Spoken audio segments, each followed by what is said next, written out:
number one, I started shooting this new show. And the show is just basically based on what's going on in our lives. And, my thing is, whatever we go through, we always want people to learn from it. But we also want to showcase strength and showcase the fact that, you always have to find the light in the dark. Everything I'm learning and how we're evolving, like raising my son and having a son and having a girl, and being able to love her and enjoy the experience of having a child together. And it's crazy. I just want to showcase what real wealth looks like. When you say wealth, people that may not know what all entails wealth. Well, for me, wealth is happiness. Doing what you want, when you want, or who you want. Being able to love, being able to laugh, being able to protect the people you love, make sure, whatever struggle you had, they don't go through the same struggle. There's always going to be struggle, but they should never have to go through what I went through. They should be able to learn from what I went through and do something else, And, it's crazy because the reason why I was always going to do a show, I got a network, but the way my family's been portrayed on the other show and how it's divided my family, it just seems so intentional, like a program. And I just felt like it was trying to sort of undermine our legacy, make us normal in a way where we're all normal, but making where we're not enjoying our life. And I see a lot of people letting that be their normal. And they're only showcasing the parts that happen to everybody. But they don't showcase the positive things, the aspirational things. It's just clickbait. And they don't care about the recourse. So still, my relationship with my son has been compromised completely behind this show. And they continue to shoot with him. And the people behind it, they really bother me. You know what I mean? And all I can do is speak and express myself and showcase my perspective, but I'm going to definitely make sure those people are famous. You know what I mean? So, Tara Long, and Mark Hedgewick, whatever his name is, E1, I'm calling them out by name, and I'm going to showcase who they are and what they did. I'm going to show them what a real show should be. So my therapy is basically doing the show. I have lawsuits on them. To me, they continue to be disrespectful. Boogie did some bubblegum. It's the only thing I can do to express myself. You know what I mean? This week I was put in a funny situation because, it's crazy because, where I'm from, my methods of survival and the laws that I live by are so extremely different than the rest of the world. And sometimes it's hard not to judge the rest of the world when they're not living by the rules that I came up by. So, Jamie, she just left. She had a show. She brought this girl in that got canceled. But we started talking about doing business. She's in here, doing cameras. And, a couple of days later, the girl called me crying like, yo, Jamie didn't want to tell you. She wanted me to tell you. But I got canceled for being racist and telling and all this type of shit. And I'm like, first my initial instincts kicked in like snitch, rat, racist. And then I'm like, but wait, she's not where I'm from. You know what I mean? I'm still not excusing for it. But at least I'll hear it out. And I know this that is a testament to you, taking your therapy seriously. And it's really taking hold of the fact that you're able to recognize those things internally and, be able to hear something like that. Yeah. But then I was tight because Jamie didn't tell me. It was like, I'm like, why would she bring this girl in here and have me exposed without telling me?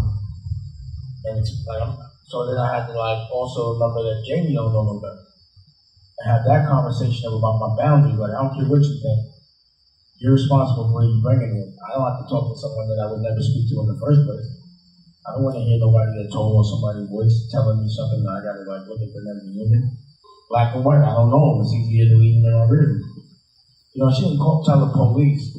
And I honestly, I don't think she's racist. I think she's the girl that told all the tips on the girl. Another, like a white girl called tips on a black girl. She's on the Vanderpump. And, you know, she's like, it's not the police and I'm not racist. But you still told her, it had nothing to do with you. What if you know what it feels like to be black and sit in jail for something you didn't do? And that shit costs money and it's fucked up. But they would not know that to play those games. I'm like, that's how oblivious you are. You know? And I was gonna let her come through and, you know, have her perspective on it. Like, I wasn't mad at her or nothing. But again, the way I dealt with it, I listened, and then usually I would just execute me out for that. You know, but I explained to her, I was like, yo, where I'm from, if you bring somebody, you're responsible. They ain't got to talk to me, I'm talking to you. You know what I mean? But I was like, you just must not know about that. You know what I mean? So I let it slide because you're a civilian. How does it feel now looking back on how you go? And things change and things wouldn't change? I think it's all good. Like, you know, honestly, when I get mad, then I don't feel good. So it's just like, I knew how not to be triggered. You know? And then, you know, in managing people, and then, it's crazy to me, because I fight hard for my dreams. I feel like I live by example, I lead by example. So I give people opportunity, and they don't jump all over it. I find it somewhat disrespectful. But then I'd be like, damn, don't you want your dreams to come true? You know what I mean? So, you know, I find that the people that work with me, that I'm never angry about the way they do the work for me. I'd be more angry with them about how they don't fight for themselves. You know what I mean? And then I have to tell myself, I don't get angry, I don't care really. But I do care. Yeah, that's what But it's like, yo, but I can't care more about you than you care about yourself. But I would definitely make you aware of it. You know what I mean? Like, this is a place where you gotta have dreams. You gotta fight for your dreams. Because I'm only fighting for my dreams and other people. So if you can't fight for your own, you ain't gonna be able to fight for mine. I think that shows a lot of improvement as well because, you know, during our early sessions, you know, man, it's a couple of years now, you know, a lot of the things that would come up with you, I care a lot about these things, you know, how people are handling their own dreams and how it will affect you. Rather day-to-day activity. See, now you have more of a handle on those things because you're like, you're reacting at it at the time it happened and you're controlling it at the time it happened. So, you know what I mean? So I think that's something to remember too as we move forward, which is that from where it came, where these types of things were bothering me, and I remember I would ask you, like, well, if you look back on it, what would you change? And you say nothing. And I said, well, why is it bothering you? You know what I mean? I think now you're able to look at it from a perspective of somebody who's had a commitment to themselves and improving themselves as far as therapy goes, and looking at it and just accepting things for what they are and accepting the things you can't change, but also being happy with, you know, your level of involvement. You know what I mean? I did everything I could. You know, I did what I could. You know what I mean? So I think to be able to take the happiness and not let that energy affect your energy. Well, what I like to figure out, like on Mondays at my staff meetings, is usually where I get really aggravated because I've given orders the week prior to and that may have not been done as well as doing things for themselves. And, you know, the only method I know, like, first I'll say something nicely, and then I might say it again and again, and then I get a little more different in my tone. But I know that there's a certain tone that I get to, that any single thing I want done will get done immediately and rapidly. And there's certain things sometimes I need done right now. So I just can't figure out a way to get and push people sometimes without having to be scared. But it's like a strategic scare, like, oh shit, they're not gonna do it, I need it done right now. And then I have to get a certain way, and then it gets done. And I go, why do I have to get to this place to get something done? Like, if I'm not paying for it or if it didn't have to be done, then I'd probably let it go. But these things have to be done. Other people depend on all of us. You know, bills have to be paid. You got to be paid. You know what I'm saying? I just find it disrespectful not to listen. So it's like sometimes hard. My last resort of motivation is scary tactic. Has it always been like that throughout life? Well, you know, coming from a survival place, it's always been weak. by example. Like, you know, you show any sign of weakness on the street, and you become a magnet for people to get at you. You can't also no more, you know, literally you have to make examples out of people as an example of what will happen to anyone else that tries it. But I don't approach it like that. It's just, I just know how to get it done. But also, like, at a certain point, it's not personal, it's business. And if you can't execute what I need, you gotta go, you know? So I find that, you know, editing is something that I've had to become really ruthless about as it relates to business, but also as it relates to my personal well-being. If you're not good for me and make the way I feel, you got to get away from me. You know, because when I am triggered, it's hard to control.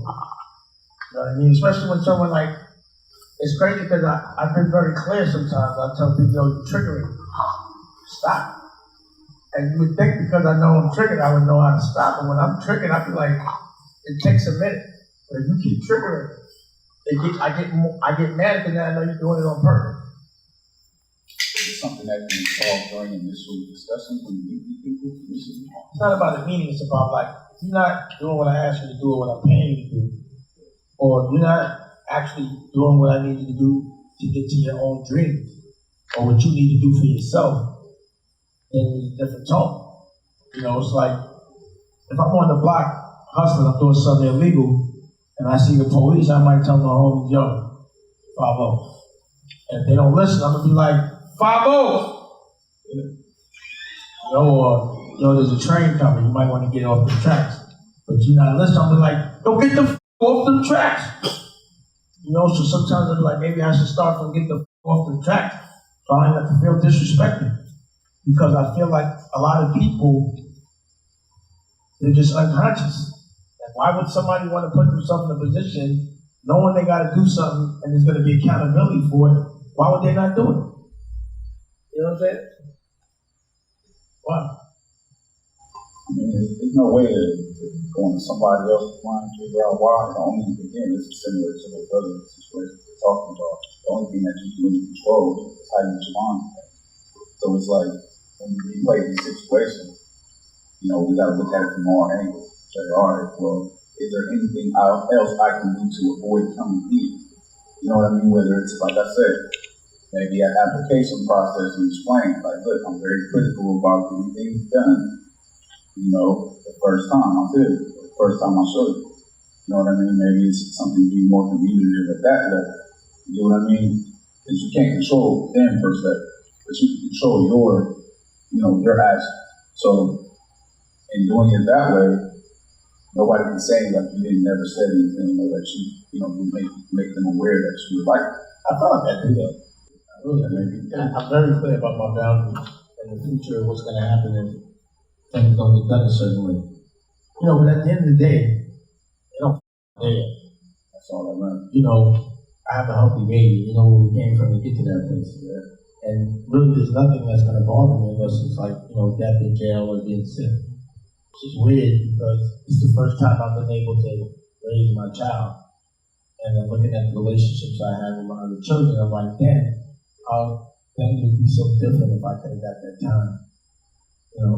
Well, we talked about before the baby came, you know, even initially before we went to the second round, we talked about what your expectations would be raising a child again, you know, and, you know, what you expect to have from that experience. Any unexpected things that seem to happen of having a child and, you know, being there every day, you know. I mean, you know, I couldn't imagine how much, I know it's going to be fun, but I couldn't imagine how much fun it is to be with your child, wake up with your child, feed your child, like, you know, seeing your child every single day instead of being a visiting dad and having to cherish little moments like, like, you know, it's our normal. But our normal is like, what I do every day is like, if I got that once a month, it was a really big deal for me. And I remember how much pain I was in because that's the way, you know, my other half used to get at me by not letting me see my children. So you were actually able to see the difference, you know, from first perspective and what it was before and what it is now. do you think that's brought up triggers from, because you are so close to your child now? Does it bring up past things that maybe you haven't dealt with internally, with those other situations? I hear you talk a lot about, I can tell you're still concerned with those connections, even though they might be a little rocky at the moment. I just wish my children could have gotten the full benefit of parents, of both parents. And I wish I could have broken that cycle of coming from a broken home. Yeah, there's a lot of things happening for the future for a lot of different people that are around. And when I move, it's like I'm a spaceship, I'm gone. And there's room on my spaceship, but if you're going to be dead weight, you get gone. Yeah, you need escape speed in the orbit, so you can't be weighted down, that's for sure. And I want people to make the spaceship that I care about. And sometimes it's sad when they don't make the spaceship. Because I know how fast I'm going to go, but they can't understand it until they're on that spaceship. And they don't prepare for it. But, it'll be all right. And, I got to kick it with my man Billy, my brother. I saw that.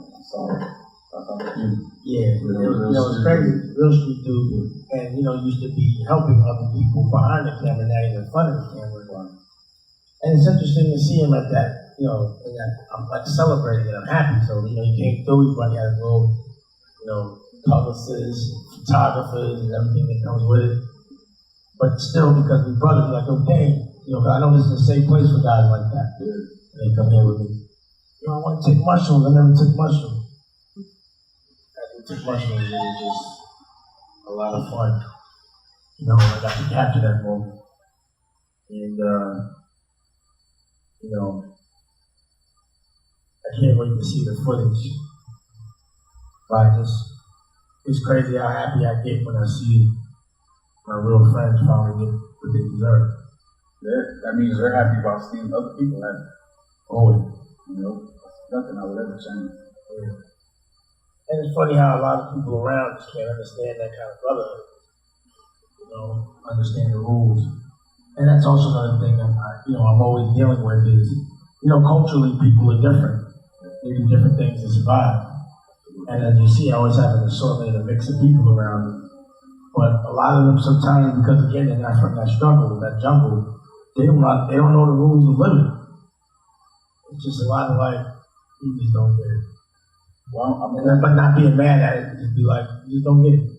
Well, I'm glad you brought up Benny because as much as we show the negative aspects of where we come from, it's good to see the positive, that everybody can see on camera, but along with you and doing the things that you're doing, doing your therapy in front of all the people. So it's shouts out to Benny and everybody like him, like us, that come up and make something positive of themselves, And stay true to a code. Yeah. An agreement that you sign on to amongst other people. It doesn't have to even be written. It's just a certain code. Some people sometimes have to grow up around it to be it. Some people just get it. But it's like being in a place where there's so many different kinds of people with different perspectives from so many different places. It's hard not to be triggered. Because everybody lives by different rules. Every block has a different rule. It seems like. But I think mine is it's that cloth that it's a very snotty cloth. It comes with some real, don't look away, can't turn your back, gotta be good old things, never cheat. Yeah. And it's not hard. It's just hard to deal with people that don't do that or play by those rules. That honor code. And just like we deal with ourselves and we see how hard it is to deal with our own triggers, the same way we deal with all those things, we deal with those things, because that's what, the powers that be, they want us to get confused, and deal with those things in a way that, where the repercussions are bad and reckless. So, I honor, the things that you're doing as far as, teach people how to handle themselves in those situations. Because this world is always going to present things that trigger us. It's not about erasing those triggers, because really to keep it 100 with you, would you really want to erase those triggers? Sometimes those triggers come in handy. right? Yeah. So it's about controlling those triggers, and that's what. Or isolating people that call them for no reason. Yeah. You know. Right. To me, it's about identifying triggers and knowing when to isolate them. Yeah. And also being able to tell people what your triggers are, because then you can establish boundaries. That's a big part. You know. And then also making sure that if that person doesn't know how to respect your boundaries, then you know that you can't be around them. Yeah. It's like having that alarm system around your boundary. Yeah. Once you hear the first that means back up. You know what I mean? So, boundaries are very important in mental health. And it's crazy because, like, a lot of my experience with, like, women, you establish, when girls establish boundaries, you know what I mean? Especially that, can't play, there's no way in it. I mean, it's just the right thing to do, anyway. You know what I'm saying? No matter what, it's the right thing to do. Yeah. But like I said, you always want to do anything is right. Yeah, you know what I'm saying? You end up in that box. Even if it's not your intention, you don't even want to do something that can be looked at a certain way. Yeah. But when you tell certain people your boundaries, like, I tell women like, yo, I don't hang out with dudes, don't bring no dudes, man. But like a girl might think because you like her, because she's pretty, she bring one, she want around. You be like, yo, can't bring no dudes around. I don't know this dude, you know what I mean? Like, and then it turns into an issue, but we already talked about this. So why is it an issue? Shit like that. So I just find that, and again, it ain't no disrespect, it's just sometimes when men have boundaries, they get sort of unplayed, downplayed a little bit. And I wish that people would pay attention to them when they say it. Yeah, absolutely. We're about to have our boundaries as well. Well, like if you tell a girl, yo, you trigger me, and then she's like triggering you, and then something might happen, and then all of a sudden you're in a bad position, like, yo, why did you stay when I told you that trigger? Right. You understand what I'm saying? So, like that. Trigger decisions. And it's caused a lot of collateral damage. I think it's important to always understand your trigger so you don't get yourself in no trouble. Yeah. But for people to respect your trigger so they don't get you in no trouble. Absolutely. Or get themselves in trouble. You know what I mean? I think people have to understand, right? Respect, triggers are real, boundaries are real. And that's what I get really upset is if I establish my boundaries and people cross them. Or try to be like, I know these are your boundaries, but why? You trigger. I don't mean to interrupt. Yeah, that thing. You know what I'm saying? It's the same shit, right? So overall, life is great. I'm having a ball. Things are evolving exactly the way I architected it. There's a little bit of detours, minor setbacks here and there, but that's all part of the game. Yeah. But the challenges that are presenting themselves, the opportunities, it's not like I'm there yet, but I see the path. I just got to connect a couple of dots. And if I don't do it myself, I'm not aggressive about capitalizing on these opportunities, and they're going to go by. But they're there. So I'm going to do everything I can. I'm going to swing on every opportunity that presents itself with verve. If it don't land, it don't land, but you ain't going to never say I didn't try. And that's what I take pride in. Swinging. Also, whether I know it's going to land or not. I'm always going to be swinging. Swing, no, it's not going to happen. Right? So if you could. And you have to think about what if I would have swung. Yeah. I mean, in closing, if you could think of one word to describe where you're at right now, the thing that's that, what would be? Ecstatic. And I'm going to say the reason why is because every day I'm looking at my life. Every day is a life that, coming from where I come from, I still can't believe it. I can't believe where I wake up, how I wake up, all the things I have the ability to do, everything I worked hard for. And then to have a baby and a woman I love, and to not be arguing and shit. I hate arguing and fighting. Especially with people you love, you can't even really do that. There's no win fighting somebody you love or saying something that's gonna hurt somebody you love. But there's no win there. So I'm actually with a woman I love 100%. We hang out. She accepts me for who I am. I accept her for what she is. We're able to be creative. We're able to monetize. We're able to make dreams come true. But we got a baby. And you know who we was at last year. Oh, yeah. And the worry that came with trying that shit again. I know. So everything. We're climbed up. Yeah. So I know that you go to the dark to get to the light. Yeah. But the challenge is you're going to stay there. You're going to stay there. You're going to be stuck in the closet, stuck in the dark room. You got to fight to break down that door. And don't let medicine be your escape. Right. not that pill once a day. You know, you have to let your dreams be your escape. I find that if I'm upset about something, the thing that pulls me out of a bad, dark place is the dream, the fight I gotta go through to get to the dream, and what the dream looks like. I always gotta be able to visualize the dream, you know, and see what the dream, and I dreamed this before. I dreamed waking up in that house, I dreamed having this office or this creative space, having a network, having a certain kind of people around me, the kind of content I want to make, what I want my day-to-day life to look like. I dreamed it, and it's actually happened. I architected it, so I know I have proof of concept in that way. If I can think about it, if I can visualize it, if I can have other people think about it and visualize it, it all come from a good place, it will happen, no matter what it is. And that's also the reason why I have to dream big. It makes no sense to dream small. It's the same energy to dream small as it is to dream big. So why not dream big? It don't cost $1. You know what I mean? Period. That's game. And I think, one thing I'm gonna say is that you say you can't believe where you are. Well, I say, brother, believe it. It's real. You believe it. You believe it. Y'all believe it. PTSD. You know what I'm saying? Believe it because it can be real for you. You know what I mean? It can be real for any one of us. You just gotta go out there and get it. Jump off the porch.